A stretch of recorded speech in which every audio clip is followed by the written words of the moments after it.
gracias. Vamos con el doctor Jorge Reyes, analista político. Vamos a conversar sobre el tema de elecciones, el tema de la unidad de las izquierdas, si se da o no se da.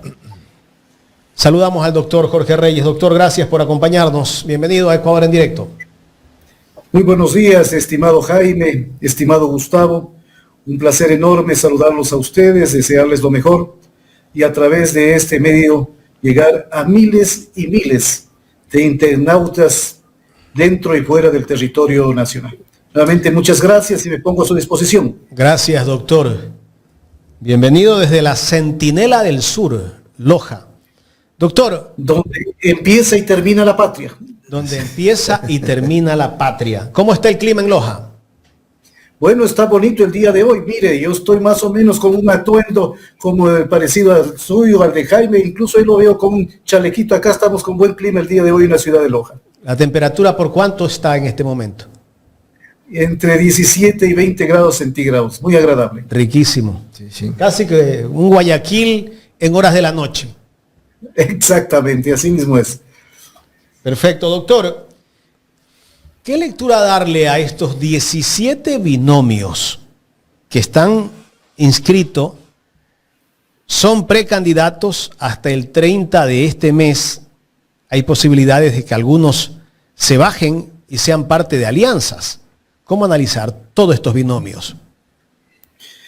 Realmente es una situación bastante compleja y no hay cómo mirarla de manera simplista por el número, sino que hay que tratar de ver un poquito más en el fondo cuáles son las intenciones, sus repercusiones. Me voy a ubicar en primer lugar desde la defensa de lo que significa la posibilidad de elegir y ser elegidos. Eso, en mi forma de pensar, es un derecho que hay que defenderlo. Pero también al mismo tiempo hay que señalar cuál es la posibilidad que tienen los electores. Siguiendo a Amartya Sen, no solamente es que hay que ejercer un derecho, en este caso el derecho a elegir, sino el derecho a estar preparados, informados, como dice él, habilitados para ejercer un derecho.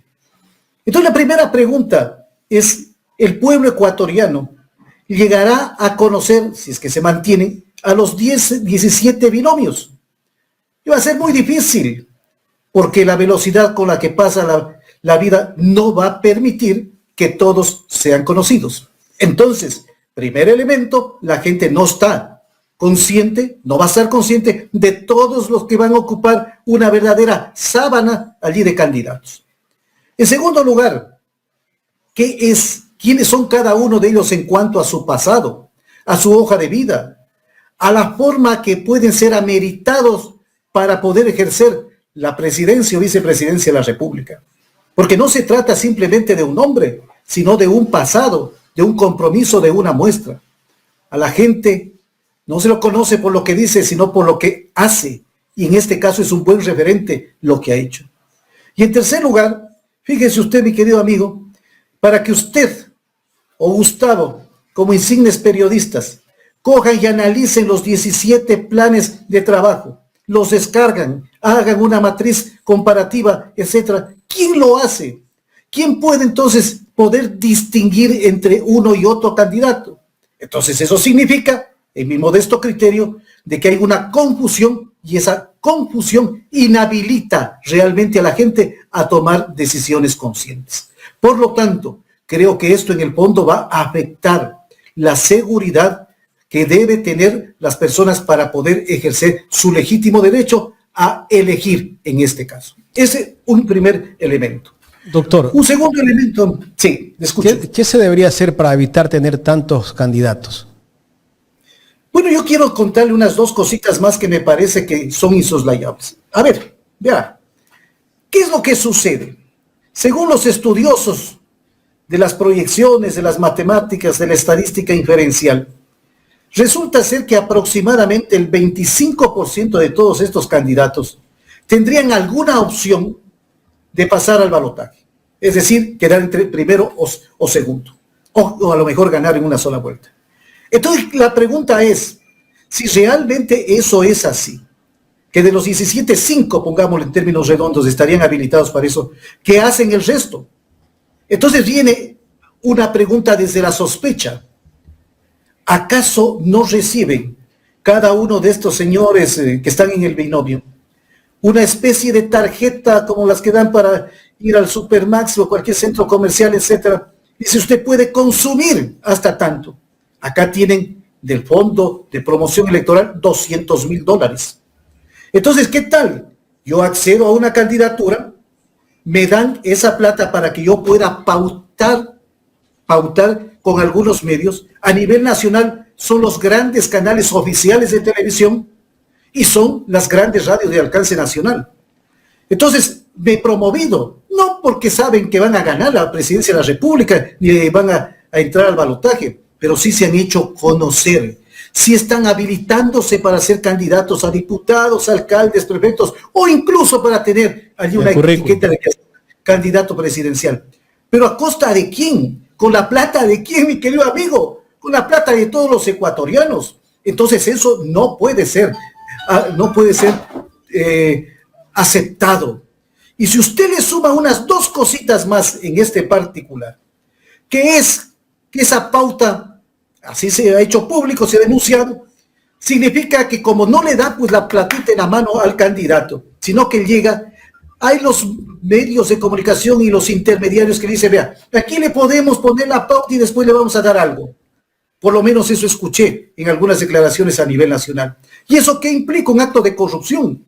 Entonces, no hay plata en efectivo, porque hay plata en la pauta, pero parte de eso puede retornar.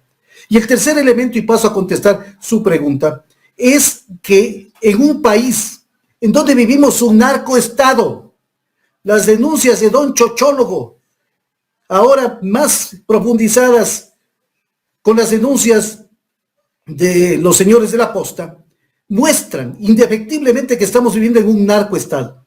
Entonces, ¿cómo son los controles para poder garantizar que no se filtre la plata mala vida en las campañas electorales? Recuerde usted que pueden gastar los binomios presidenciales hasta más de $5 millones.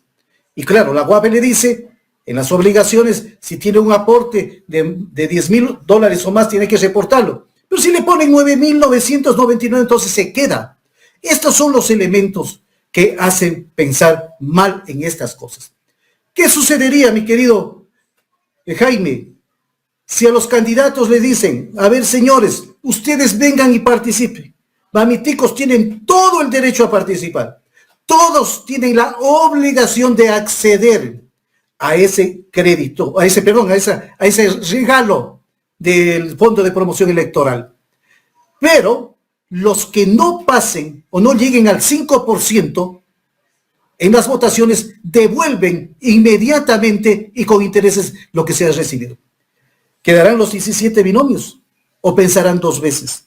Entonces hay que corregir. Quedarán 5. Yo creo que quedarán 5.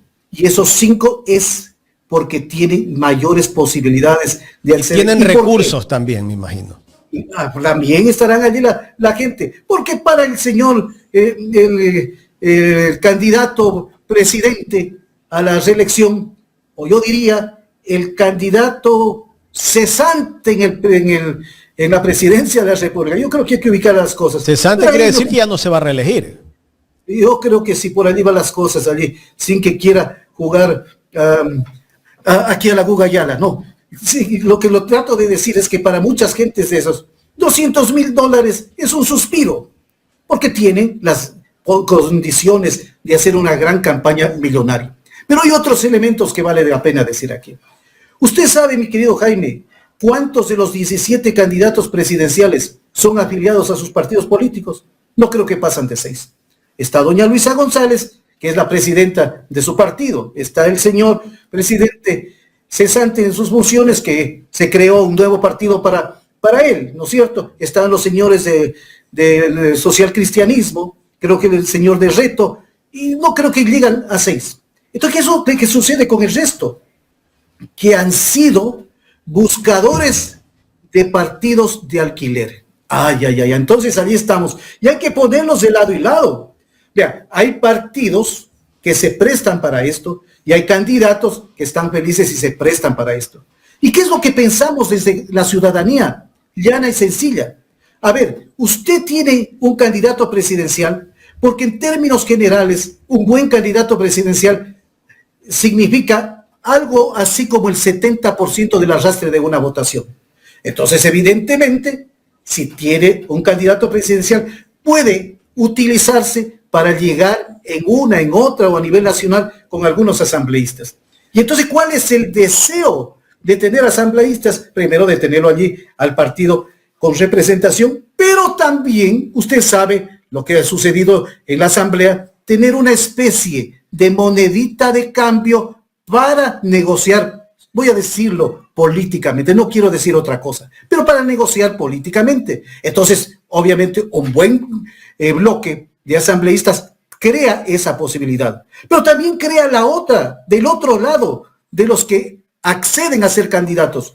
Escuchaba un dato que entre las dos últimas asambleas, aproximadamente el 50% se cambiaron de partido, dieron un camisetazo. ¿Eso qué significa? ¿Qué tiene que ver con la ideología? ¿Qué tiene que ver con la política? ¿O tendrá que ver con el oportunismo personal y aquellos asambleístas que forman parte de los partidos políticos flotantes de alquiler, de las mayorías flotantes de alquiler o de los independientes funcionales a cualquier estructura del poder?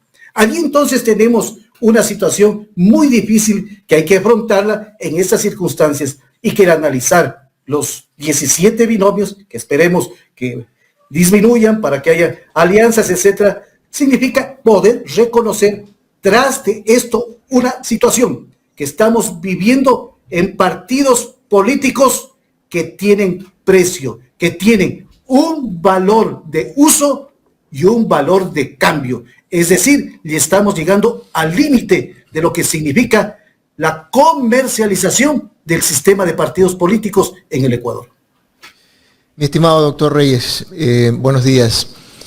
Y esto agudiza más todavía el tema de poder elegir, porque para las elecciones generales del 2025 estaba leyendo que el CNE cerró con 78 partidos y movimientos políticos, 78, de los cuales 17 son organizaciones políticas que han presentado los candidatos.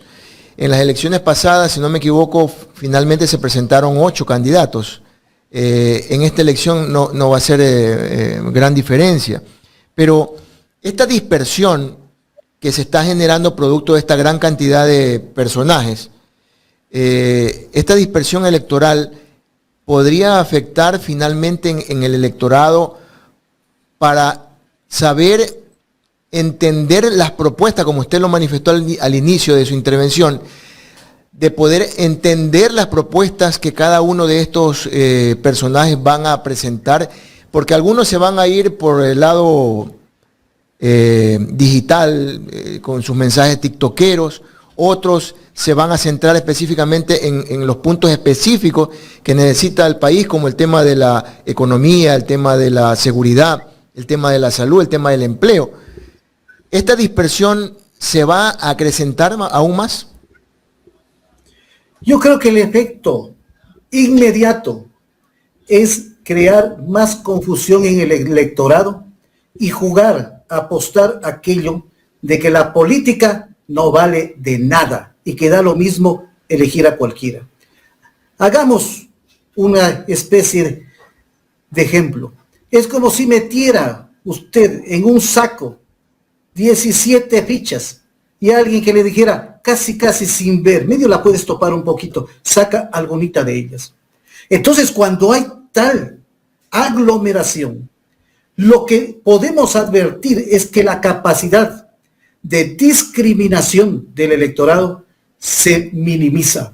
Y entonces, en último caso, una gran cantidad de personas que no tienen una cultura política, que no están entendiendo siquiera las formas de la política, terminan diciendo, todos son lo mismo, todos son iguales, y allí entra la otra parte, que es la emocional. Pero entonces está el zapatitos rojos, el Andrés, no mientas otra vez, el de los zapatos grandotes para ver si la iguala a la señora, pues aunque se proyecte una imagen chiquita ante todo el país, o el muñeco de cartón, o todo lo que usted quiera.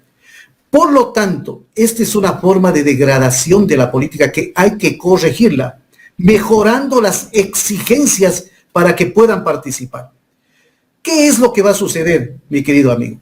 También los partidos más fuertes, y digámoslo con claridad, los partidos que tienen estructura van a poder capitalizar mejor una votación. Y me refiero que a pesar de este champús, de esta verdadera chanfaina que estamos viviendo, va a haber una fuerza orgánica, una presencia histórica, por ejemplo, de la revolución ciudadana, que va a tener más posibilidades de acceder a unos votos. Pero también habrá otro sector, que es el sector del gobierno, que va a utilizar todo el aparataje del gobierno para poder captar más adeptos. Y habrán otros sectores que tengan algunos vínculos nacionales con organismos seccionales, etcétera, que puedan ocupar ese otro paso. En definitiva, esto lo que sucede es de que es una desfiguración de lo que debe ser la verdadera democracia representativa, que por cierto, cada vez vale menos en nuestro país y que nos obliga a repensar en otras formas de democracia. Antes de entrar a analizar el tema de la unión de las izquierdas, me gustaría preguntar su criterio respecto a qué garantiza que las próximas elecciones se respete la democracia como tal con la programación de las mismas autoridades del CNE, porque hay esa intención. Yo creo que hay dos actores que habrá que tenerlos identificados en el juego de la democracia. La una institución, para no hablar, rectifico, de personas algunas, son aquellas relacionadas con la Fiscalía. La Fiscalía ha jugado un rol determinante para torcer la voluntad del pueblo ecuatoriano. Acuérdese usted del tema de la traída del fiscal de Colombia previo a las elecciones donde era candidato el señor Arauz. Lo de Fernando Villavicencio, que sirvió de manera totalmente execrable para utilizar un crimen que cegó con la vida de una ilustre persona y contaminar la política. Igual que los asesinatos que ha habido de otros alcaldes sobre lo que no se ha aclarado aún. Entonces allí usted tiene un elemento de impunidad y de protección, dígase lo que se diga. Y el otro es precisamente esta pelea por el Tribunal Contencioso Electoral, en donde se van a ventilar algunas apelaciones en pro o en contra, como usted quiera, en el proceso electoral. Entonces, ¿qué determina que haya una seguridad, que los procesos subjetivos que suben en alzada para este tribunal puedan ser despachados de manera urgente, oportuna y con atención a la norma? No se olvide que allí hay una serie de contradicciones. Uno de los principales elementos es cuando el presidente de la República quiera correr como candidato sin encargar esas funciones del Estado, como manda la Constitución. Y el otro es en sí el tema de los propios organizadores y garantes de las elecciones, que es el Consejo Nacional Electoral. Yo entiendo de que estas elecciones ya tienen todo el tiempo del mundo para hacerlas correctamente, no son como las anteriores, y deberán tomar todas las acciones para que los candidatos jueguen en igualdad de condiciones y para que se permita que los votos, el conteo sea transparente y los resultados sean urgentemente proclamados.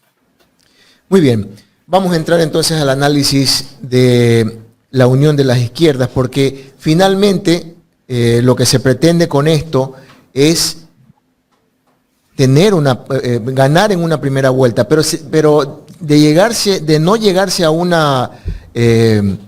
consenso en la unión de las izquierdas, lo más probable es que exista una segunda vuelta. Lo que está por verse es quiénes son los que entran a la segunda vuelta. Entonces, en esta convocatoria de la unión de las izquierdas, ¿qué es lo que se debería analizar o lo que se pretende para poder entrar en la lid, ¿verdad?, de la fuerza electoral, para poder ganar ese sector electoral que está confundida, como bien lo analizamos, está confundida porque la narrativa del anticorreísmo, del narcopolítico, se ha introducido tanto en la psiquis de cada individuo que hoy en día la gente está como confundida. Entonces, no se sabe mucho de cuáles son las conversaciones hasta ahora que han tenido los líderes en esta reunión o en esta convención de izquierdas.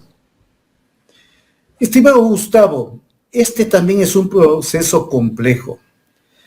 Si las cosas se las hiciera por decreto serían muy fáciles. Yo primero saludo el intento de que mucha gente se reúna, dice la reunión de las izquierdas, para analizar la posibilidad de una participación más clara y contundente en este proceso electoral. A mí me parece que se parte de un primer error, entrar a discutir quién es de izquierda y quién no es de izquierda.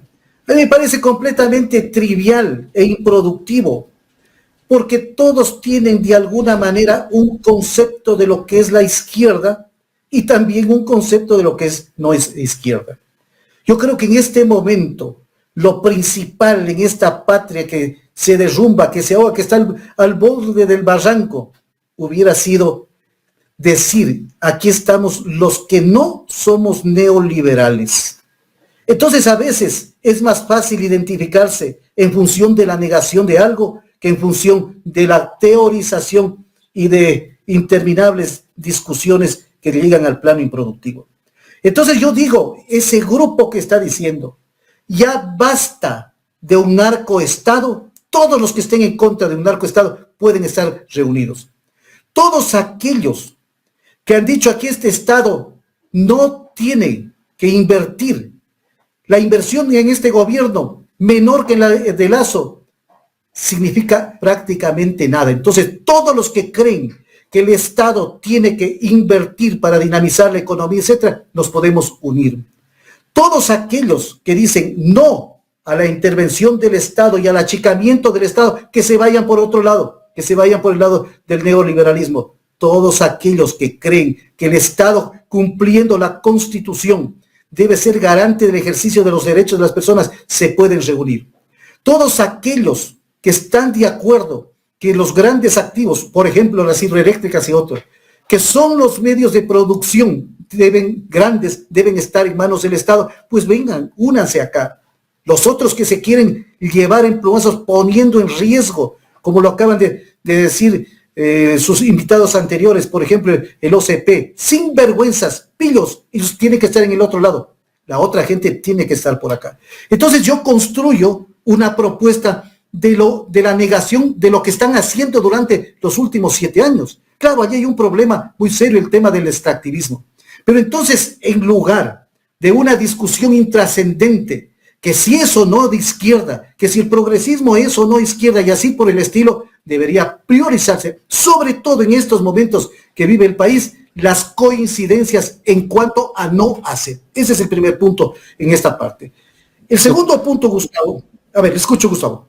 A ver, antes de que pase al segundo punto, pero doctor, pero si no hay un fundamento ideológico, lo de la izquierda queda como membrete, pues.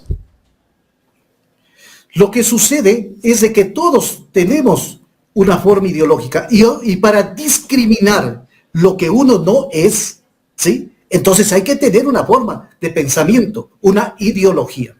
Pero eso tiene que ser complementado con algo, mi estimado Gustavo. No es que yo niegue que hay izquierdas, no, yo no niego eso. Yo no niego que haya gente que piense de esta manera respecto del Estado, la función, etcétera. Lo existe. Lo que yo estoy criticando es de que se ponga por delante la discusión de qué tipos de izquierdas son y entra en una discusión para mí completamente estéril. Pero si es que el progresismo eso no es izquierda, ¿no? Doctor, pero le voy a poner un ejemplo. A ver, y lamento tener que puntualizarlo, pero es necesario. Si usted es de izquierda, ¿usted estaría dispuesto a trabajar con un gobierno que hace todo lo contrario de su pensamiento ideológico? Por supuesto que no, me imagino, ¿verdad? Entonces, le pongo el ejemplo. La izquierda democrática, trabajando actualmente con este gobierno, permitiendo todo lo que está ocurriendo y no participando en la convocatoria. Lo que sucede es de que desde hace mucho tiempo Ese partido tan respetable creado por el doctor Borja dejó de ser izquierda democrática y a lo mejor sería más coherente con derecha democrática, la socialdemocracia. Entonces, lo que usted me está hablando es de la coherencia ideológica y política. Y coherente es una persona que busca hacer lo que le dice su ideología, porque el mundo de las ideas, traducido en planteamientos, son formas de vivir, de relacionarse con la sociedad y de orientarse a la sociedad. Entonces, obviamente, si es que fuera con estos principios de izquierda, negaría las acciones de estos gobiernos que son de derecha. Entonces yo digo, por exclusión, deberían unirse todas esas personas, deberíamos unirnos todas esas personas para hacer en este momento de crisis un gran planteamiento, que sea un planteamiento realmente para salvar el país. Pero aquí viene la otra parte en que yo quiero manifestarlo y se lo digo a las personas que me están escuchando con absoluta seguridad y con el respeto. A ver, ¿cómo usted construye una alianza? Usted tiene que construirla en base de algo que es muy simple, pero al mismo tiempo es complejo. En base a la confianza. Entonces, yo aplaudo de que ya se esté haciendo un borrador de un plan de gobierno de estas tendencias, incluidos los movimientos sociales. Eso es digno de felicitarlo, es un esfuerzo categórico importante para que se los planteen a todos los partidos incluso. Qué bueno que eso suceda. Pero viene el otro asunto. Hasta allí es lo programático y luego viene la reflexión. ¿Y cuánto confianza tiene Gustavo que dándome el voto a mí yo cumpla ese programa? Y es necesario que se reflexione en eso. Porque yo puedo decir, con este ejemplo persistente, inveterado en el Ecuador, se plantea una cosa y se termina haciendo otra cosa. Entonces la confianza es en el que se puede ejecutar. Y allí viene otro elemento, la confianza en cómo ejecutar. Y allí son los elementos para ir trabando un matrimonio que no sea postizo o un matrimonio que ni siquiera se consuma en la primera noche de bodas, ¿no es cierto? No se haya configurado. ¿Qué significa eso? Que hay que tener confianza en el otro y en la posibilidad de que eso se haga realidad. Y para ello hay un elemento superior, que es la identidad, la necesidad de la gran mayoría del pueblo ecuatoriano, pero hay otros secundarios, que es el ganar, ganar. Si yo quiero alzarme con el gobierno y con la mayoría del Congreso, pues estoy limitando espacios a otros. Y allí tiene que hacerse un elemento fundamental. Dos ejes de esta propuesta son, obviamente, la estructura de la Revolución Ciudadana, la estructura en todo el país, y hay otro que algunos ya lo han anotado, que es la capacidad movilizadora del movimiento indígena, que es uno de los principales referentes en todo el Ecuador. Entonces, esta partecita, vuelvo y subrayo, la confianza. Los acuerdos se construyen en base de confianza y de objetivos claros. Entonces, usted con esta clara explicación un poco justifica esa acción que ha tenido, no hablemos confrontación, sino un poco claridad, acción que ha tenido uno de los máximos líderes de la izquierda, como ha sido Rafael Correa, respecto al acercamiento de otros grupos o de otros personajes que podrían decirse pueden ser infiltrados para quitar votos. Yo lo que creo es que en este momento en el Ecuador se trata primero de los renunciamientos personales y de los grandes acuerdos en toda su magnitud. Yo estimo que es necesario pensar que hay líderes muy importantes, pero que hay otras personas que están obligados a salir a la palestra y que pueden hacer unos liderazgos muy significativos. Uno de ellos me parece que es el liderazgo de doña Luisa González, que en muy poco tiempo ha logrado posicionarse como una figura nacional. Pero no hay que mirarlo como que eso es lo único, ni que es excluyente.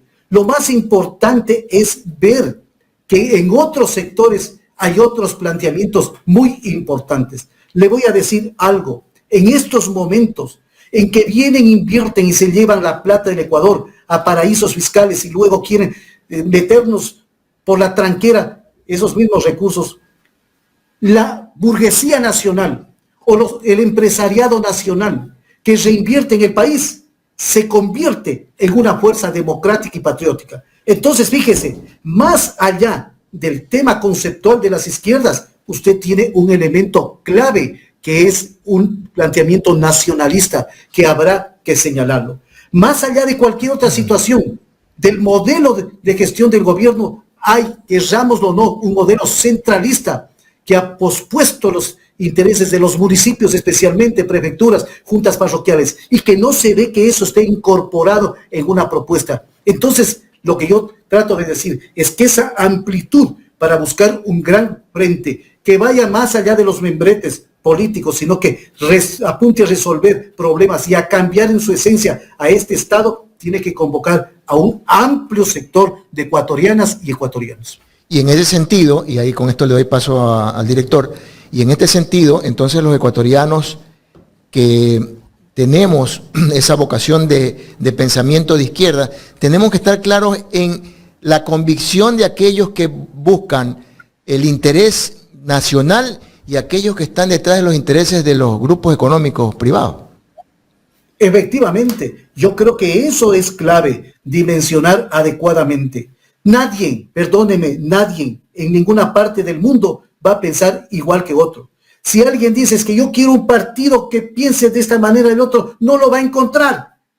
Va a tener un partido unitario del que está pensando. Entonces hay que saber interpretar la diversidad, que es consustancial a la creatividad y a la participación. Respetar al otro como un legítimo otro que tiene los mismos derechos y las oportunidades para aportar. Pero en ese marco hay que saber discriminar quiénes son aquellos que quieren utilizar el Estado, como lo han venido siendo ahora para sus intereses personales, como esa torta que la mostraron, la propaganda del gobierno es tan aplicable a lo que ellos están haciendo, y eso tenemos que mirarlo para que no se quieran llevar a este país en pedazos. Entonces hay una gran mayoría de gente que sí se puede unir en esto. Te voy a dar un solo ejemplo.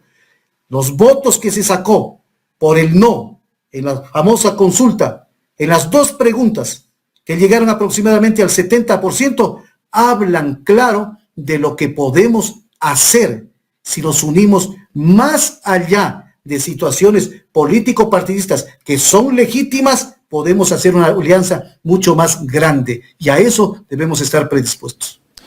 Doctor, ya en la recta final de este diálogo, para concluir el tema de las izquierdas, hay partidos de izquierda que tienen pocas posibilidades y cuando participan llegan al 1%, menos del 1%, pero sin embargo quieren estar en una mesa de unidad y quieren llegar marcando la cancha y también insultando a uno de los líderes más importantes del progresismo de este país. Yo estimo que existe mucho primitivismo en ese asunto. Yo creo que es necesario poner al lado esta confrontación de tipo personal para plantear confrontaciones de tipo político. Yo, mi querido Jaime, no creo que en un diálogo sincero haya imposiciones, ni de los chiquitos a los grandes, que parece un contrasentido, pero tampoco de los grandes a los chiquitos. Es hora de sentarse y reconocer que todos tienen la posibilidad de aportar. Y en ese sentido es precisamente el diálogo y las mejores posibilidades que uno tenga, mi querido Jaime, de llegar. Lo que deben estar discutiendo en este momento es lo que se viene. Pero, doctor, estos partidos, como el MPD, voy a ser directo, la Unidad Popular, le han hecho el juego a la derecha, pues. Yo recuerdo el 7 veces sí, ese famoso 7 veces sí, que desde ahí empezó la destrucción de este país. Ellos salieron a hacer campaña por el 7 veces sí. Después, cuando Lasso es candidato, le alzaron el brazo a Guillermo Lasso. Y después también creo que estuvieron con Noboa. Siempre han estado del lado de la derecha, no de la izquierda. Pero dicen llamarse de izquierda. Esta es la hora de cambiar profundamente y repensar las acciones de los partidos políticos, a lo mejor siguiendo la acción de mi buen amigo el economista Borja, que también estuvo por el 7 veces, sí, ¿no es cierto? Entonces hay posibilidades de esto. Pero yo creo que, vea, acá en Loja y en otros lados dice, los campesinos saben que cuando el río está muy bravo hay que cogerse de las manos para poder pasar de un lado a otro. ¿Qué tal si pensamos en 30 segundos, en un minuto, permítame, en aquello que se viene? Ya igual que en Venezuela, la nueva guerra cognitiva en nuestro país. Cuando la fiscal dice que es el narcojuicio, está posicionando en todo el territorio nacional que los que están contra ella y en contra de determinadas situaciones son narcopolíticos. Y esa va a ser una de las tónicas y se va a utilizar todo ese andamiaje tecnológico para entrar en las emociones de las personas y crear un estado de violencia para que todo aquel que lo signen de narcotraficante, de ayudante de los narcotraficantes, de esbirro de los narcotraficantes, es decir, a todos los políticos que estén en contra de aquellos que están saqueando el país, entonces reciban la violencia, la virulencia. ¿Cuál es la intención cuando la fiscal descalifica el juicio político contra ella, que es un narcojuicio? Y ayer también escuché, me parece, al secretario de la administración o a alguien del gobierno hablar de narcojuicio. O sea, como que hay una campaña encadenada, no solamente la fiscal, sino el gobierno, los partidos de derecha, de narco. Es que de eso se trata. Vea usted, durante largo tiempo dijeron, la revolución ciudadana igual a corrupción, y pusieron esa imagen. Ahora van por otro lado. Le voy a poner algunas manifestaciones muy claras. Juicio, narcojuicio de la fiscal, inmediatamente el Partido Social Cristiano dice, nosotros la apoyamos a la fiscal. Narcojuicio, los señores del gobierno, por supuesto, la felicitan a la fiscal. Narcojuicio, los señores de Construir la felicitan a la fiscal. Entonces, ¿quiénes se quedan? Se queda básicamente la revolución ciudadana y por exclusión entonces ellos son los narcotraficantes o los relacionados con los narcotraficantes. Entonces a todo el que se oponga a alguna candidatura de la derecha le van a comenzar diciendo narcotraficante y van a generar van a mover los odios internos, bajar al inconsciente de las personas y mover aquellas actitudes que a veces asoman irreflexivas, pero se vuelven como violencia para marcar una campaña en contra de los narcotraficantes. Y hacia allá quieren ir. Esa guerra cognitiva, que es muy complejo de explicarlo tan brevemente, debería preocupar a todas las personas de la izquierda y decir y contestarse con sinceridad una pregunta. Si yo me pongo a pelear entre este grupo con argumentos de la derecha, ¿será que gano más votos? Yo me quedo con los mismos votos, pero le hago el juego a otro lado. Esa es una pregunta. Doctor, muy hay que recordarle a la gente que cada ladrón juzga por su condición. Quienes hablan de eso, seguramente son parte. Pero por supuesto, pero es que el problema es de la narrativa que utilizando los TikTok y todas esas nuevas formas de comunicación. Los medios de comunicación.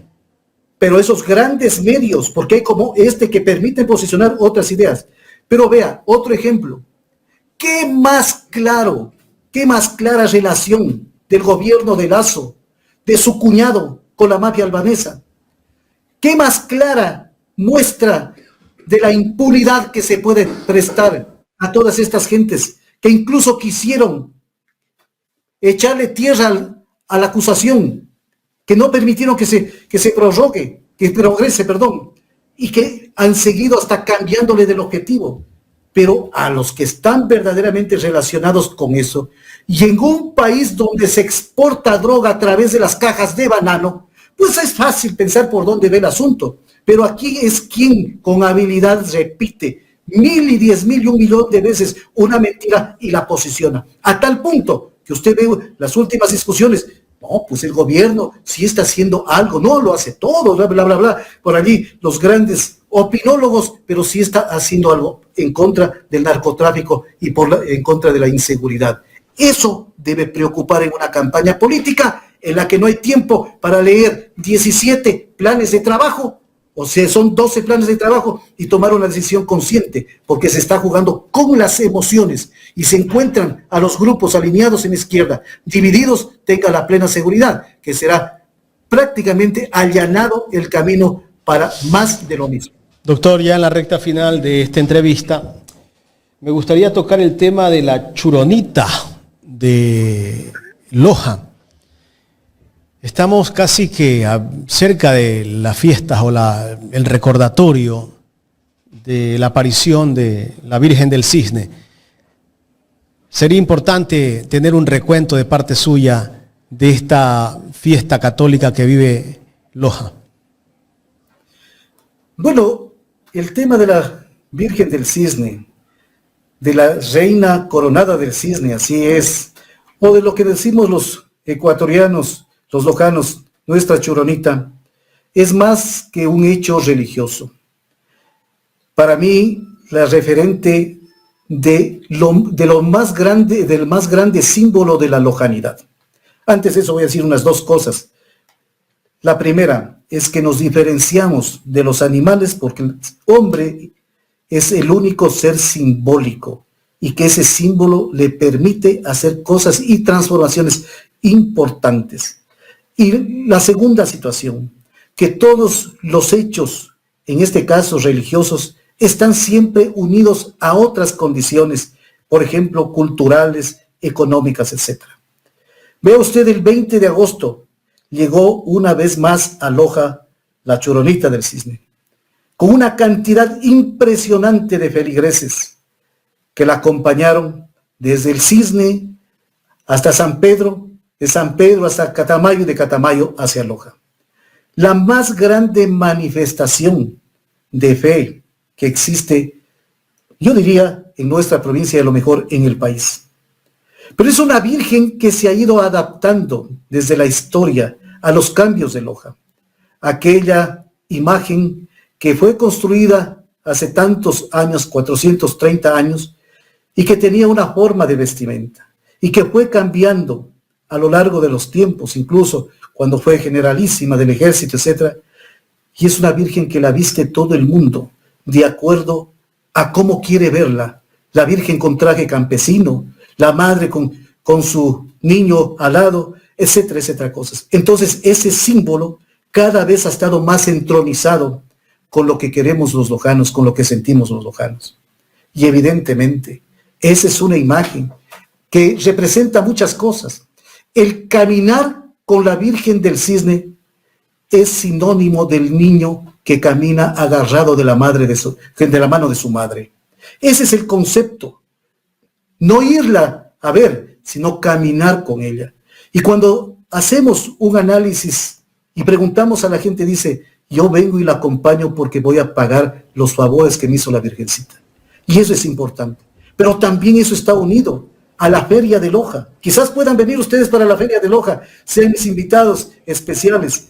La Feria de septiembre fue precisamente una feria religiosa por la presencia de la Virgen del Cisne, pero para restituir ese vínculo económico Loja, Piura, Cuenca.